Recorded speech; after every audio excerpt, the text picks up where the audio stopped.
All right, guys, welcome back to the channel. My name is Highruler, and today's video is going to be talking about the Multiversus blog. Now, there's some things in here that are very interesting that I would love to highlight for you guys, including the economy rework and all those new currencies, because what people are missing is that, yes, they are in some ways streamlining their economy by making things very clear and laid out.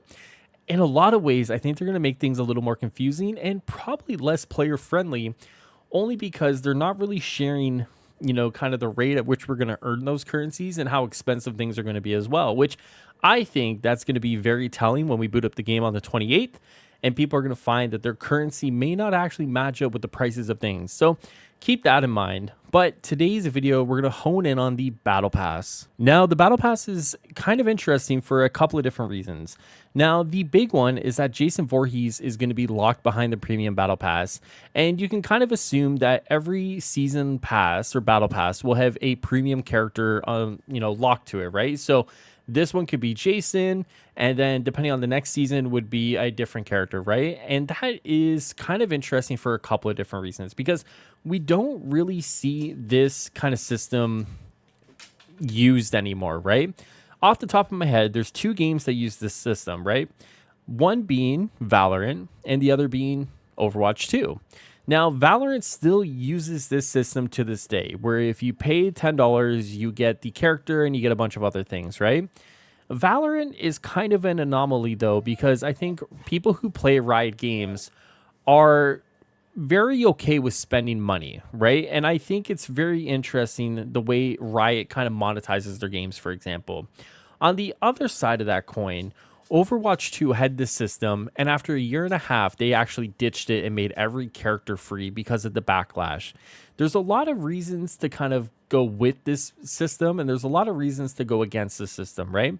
Obviously, if you're a developer or a publisher and you're looking to monetize your game, locking characters behind a battle pass is almost like guaranteed money, right? Because you have your character, you have a bunch of other things, and there is good value there if you're a consumer, right? If you're a consumer. Now, if you're a consumer, though, and you're looking at this and you play a competitive game, you're probably thinking that it does suck that, you're having a brand new character locked behind a paywall, right? And it does feel like the competitive advantage goes towards those who will spend money. And that's an argument to be made too. And probably what we're going to see over the next little while, which we've already started to see tonight, is that these two opposing forces, the ones that say it's a free game, they have to earn money somehow, and then the other side of it's going to be, well, it's a competitive game and they're paywalling a competitive advantage potentially.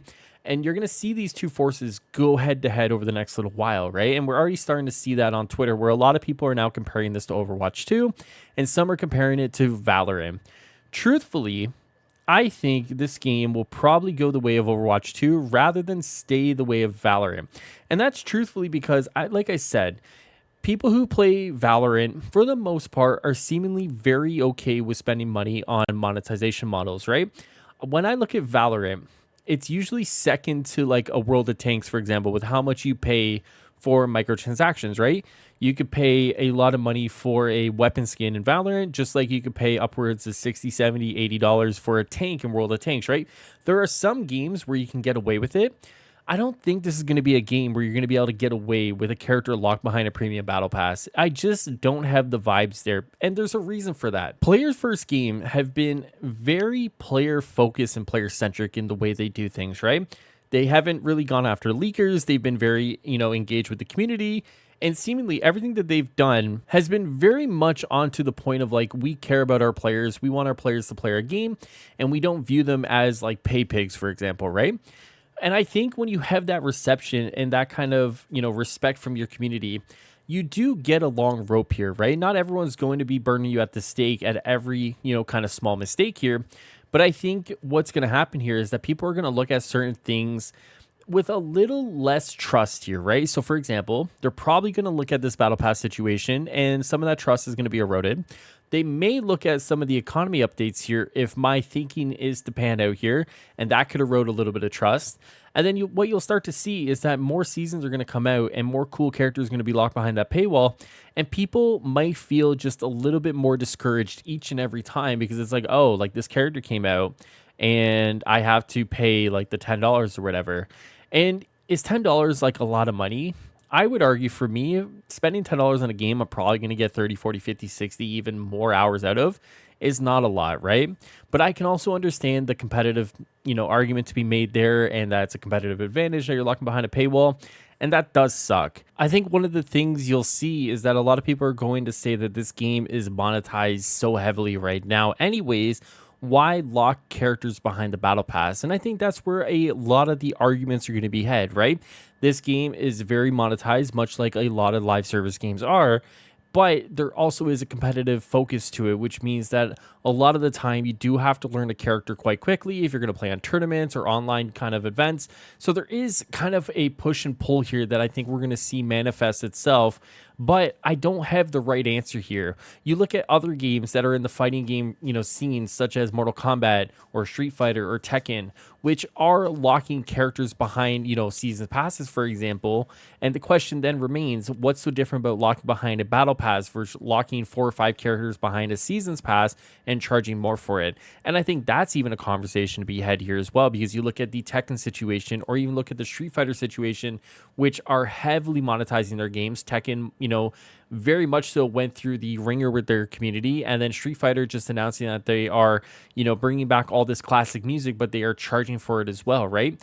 We are seeing these games charge more and more, and I think at least with this one, we probably will see it go the way of Overwatch 2 because of the community reception already, unless Warner Brothers puts their foot down. That said, don't get me wrong, they are going to make some money off of this. There's going to be people who are going to buy the season's pass because they do want those new characters, but I just don't think this is going to go the way that Warner Brothers wants it to go. And it sucks because, like I've said, Players First Games have been a very player-centric developer, and they've been very vocal with their community and kind of being very engaged. And seeing a situation like this just kind of screams publisher kind of involvement, right? So nothing can be easy, nothing can be perfect, and we'll just have to wait and see how this goes. But let me know how you guys feel in the comments. Are you guys supportive of this business model and this battle pass?